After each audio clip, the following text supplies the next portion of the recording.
Heartbreak doesn't just take a person away from you. It quietly takes away the version of you that existed before them. And sometimes the person who shattered your heart was also the person who forced your soul to finally wake up. There's a strange kind of silence that appears after betrayal, not the silence of peace, but the silence that echoes at 2 a.m. when your mind keeps replaying old conversations like broken film scenes. You start wondering how someone who once felt like home could suddenly become a stranger wearing a familiar face. But this video is not just about heartbreak. It's about the terrifying lesson hidden inside it. Because some people enter your life not to love you forever, but to expose the parts of you that were starving for validation, afraid of loneliness, addicted to being chosen, or blind to your own worth. And the painful truth is, most heartbreaks are not just endings, they are awakenings disguised as emotional disasters. Carl Jung once said, "Until you make the unconscious conscious, it will direct your life and you will call it fate." Maybe this person didn't ruin your life. Maybe they revealed the emotional wounds you were avoiding for years. Tonight, we're going to uncover the uncomfortable psychology behind why this heartbreak changed you, and why the lesson this person left behind may become the reason you never lose yourself again. Part 1. The person you loved was also a mirror. There's a dangerous thing that happens when we fall deeply in love with someone. We stop observing ourselves. Slowly, almost invisibly, we begin reshaping our personality around their approval. We laugh a little softer because they dislike loud emotions. We hide certain opinions because we fear conflict. We tolerate disrespect because losing them feels more terrifying than losing ourselves. And the tragedy is, most people don't even notice this transformation while it's happening. Love can become a mirror that reflects not who you are, but who you think you must become to deserve affection. That's why heartbreak feels so psychologically violent, because when the relationship ends, you're not only grieving the person, you're grieving the identity you built around them. You suddenly look at your life and realize how many dreams were postponed, how many boundaries were ignored, how many nights you silenced your intuition just to preserve temporary peace. Nietzsche once wrote, "No price is too high to pay for the privilege of owning yourself." But many people unknowingly pay the opposite price. They sacrifice themselves just to avoid abandonment. And maybe that's the lesson this person left behind. Not that love is dangerous, but that losing yourself inside love is. Think about modern relationships today. People stalk each other's social media at midnight, overanalyze delayed replies, measure their worth through attention, and confuse emotional dependency with connection. The relationship becomes less about genuine intimacy and more about emotional survival. That's not love. That's fear wearing the mask of love. Real love should not force you to betray your own spirit. And perhaps this heartbreak happened because somewhere deep inside, your soul became exhausted from pretending.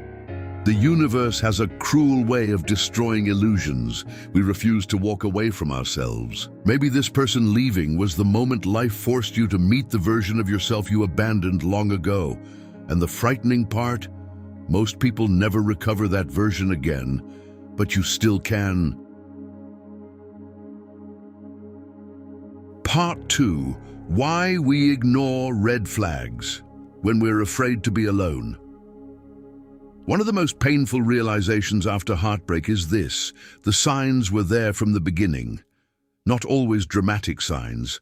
Sometimes they were subtle, the way they dismissed your feelings with jokes, the way your anxiety increased around them instead of disappearing, the way you constantly felt the need to earn basic affection. But you ignored it. Not because you were weak, because human beings are deeply terrified of emotional abandonment. Psychologists often say that people don't chase toxic relationships because they enjoy pain. They chase them because uncertainty feels familiar, especially if they grew up in environments where love was inconsistent, conditional, or emotionally unavailable. So when this person gave you affection one day and distance the next, your nervous system mistook emotional chaos for passion. That's why letting go felt impossible. You weren't addicted to the person. You were addicted to the hope of finally being chosen completely. And hope can become emotionally dangerous when it blinds you to reality. Buddha once said, "Attachment is the root of suffering." Most people misunderstand this quote. They think attachment simply means loving someone deeply. But true unhealthy attachment is when your emotional stability becomes dependent on another person's behavior. That's why one text message could make your entire day feel alive, and one cold response could emotionally destroy you for hours. You gave someone unconscious control over your inner peace, and heartbreak exposed that truth brutally. Modern life makes this even worse. Social media teaches people to romanticize emotional inconsistency. Movies glorify chasing unavailable people. Songs turn suffering into proof of love, so people begin believing that pain equals depth. But real love does not leave you emotionally starving. Real love feels safe enough for honesty. The problem is, many people are so afraid of emptiness that they choose emotional confusion over solitude. Because solitude forces you to confront yourself. No distractions, no validation, no person to fill the silence inside your mind. And maybe this heartbreak was life's way of forcing you into that silence. Not to punish you, but to teach you who you become when nobody is there to emotionally rescue you. Because the strongest version of you will not be born through comfort. It will be born the moment you stop begging people to love you in ways they were never capable of. And suddenly, the red flags you once ignored will begin to look like warnings that were trying to save your future. Part 3. The brutal truth. Sometimes heartbreak awakens the self-respect you never had. There is a moment after every deep heartbreak when something inside you changes forever, not immediately. At first, there is only confusion, sleepless nights, replaying memories like a courtroom trial inside your mind. You search for hidden meanings in old messages. You wonder what you could have done differently. You blame yourself for things that were never entirely your fault. But then, slowly, something unexpected begins to happen. The pain starts turning into clarity, and clarity is dangerous. Because once you finally see how little you accepted for the sake of love, you can never fully unsee it again. You remember the moments you stayed quiet just to avoid losing them, the times your boundaries were crossed, but you convinced yourself you were overthinking. The nights you cried alone while still defending the very person hurting you. And suddenly, heartbreak stops feeling like punishment. It begins feeling like revelation. Carl Jung believed that painful experiences force hidden parts of ourselves into consciousness. In other words, suffering often introduces us to truths our comfort was hiding. Maybe this person did not enter your life to complete you. Maybe they entered your life to expose the places where you lacked self-respect. Because people often treat us the way we unconsciously allow ourselves to be treated. That truth hurts, but it also liberates. Think about how many people remain trapped in cycles of emotional neglect because they fear starting over. They settle for half love, half effort, half honesty. And over time, they begin shrinking themselves emotionally just to fit inside relationships that were never healthy for them. But heartbreak interrupts that illusion. It forces you to ask terrifying questions. Why did I tolerate this for so long? Why was I trying so hard to be enough for someone who barely tried to understand me? Why did I confuse emotional suffering with loyalty? And perhaps the hardest question of all, why did I abandon myself while trying to keep another person from leaving? This is where transformation begins, not when the pain disappears, but when you stop romanticizing the person who caused it. Nietzsche once wrote, "He who has a why to live can bear almost any how." Your heartbreak becomes survivable the moment you discover the lesson hidden beneath it. And maybe the lesson was this: you were never meant to chase people for love. You were meant to build a life so rooted in self-respect that anyone incapable of valuing you naturally becomes temporary. That is the shift heartbreak creates. It stops you from worshipping attention and teaches you to protect your peace instead. Part 4. The final lesson. Some people leave so you can finally meet yourself again. There's a quiet transformation that happens after enough pain. One day you wake up and realize you no longer miss them the same way. Their name no longer controls your emotions.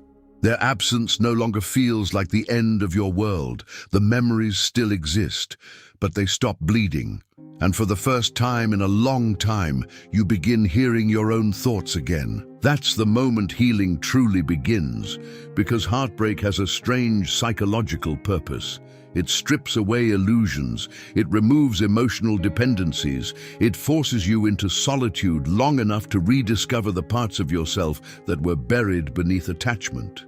Many people spend years believing another person will save them from emptiness. But eventually, life reveals something difficult.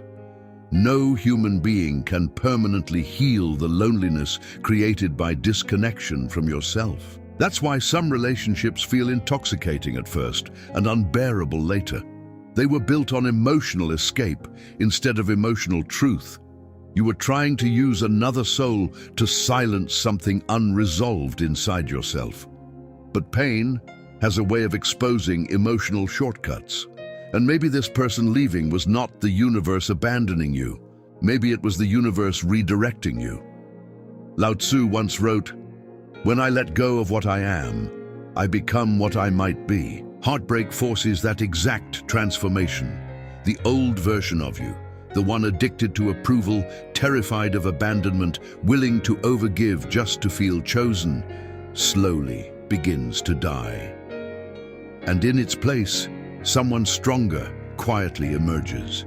Someone who understands that love without respect becomes emotional imprisonment. Someone who no longer chases people who confuse them.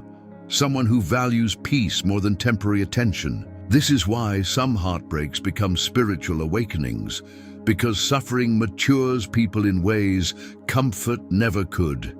You begin noticing things you once ignored. The energy of people, the difference between genuine connection and manipulation, the exhausting cost of constantly trying to prove your worth, and eventually you stop asking, "Why did this person hurt me?" Instead, you begin asking, "What was this pain trying to teach me about myself?" That question changes everything, because healing is not about forgetting someone. It's about remembering yourself again. Camus once said, "In the depth of winter, I finally learned that within me there lay an invincible summer." Maybe that is the final lesson this person left behind. Not the pain, not the betrayal, but the discovery that even after losing someone you thought you needed, you survived. And not only did you survive, you finally began becoming the person you were always meant to be. So if this heartbreak still hurts today, remember this: some people enter your life to stay forever.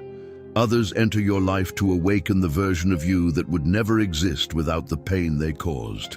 And strangely enough, those are often the people who change you the most.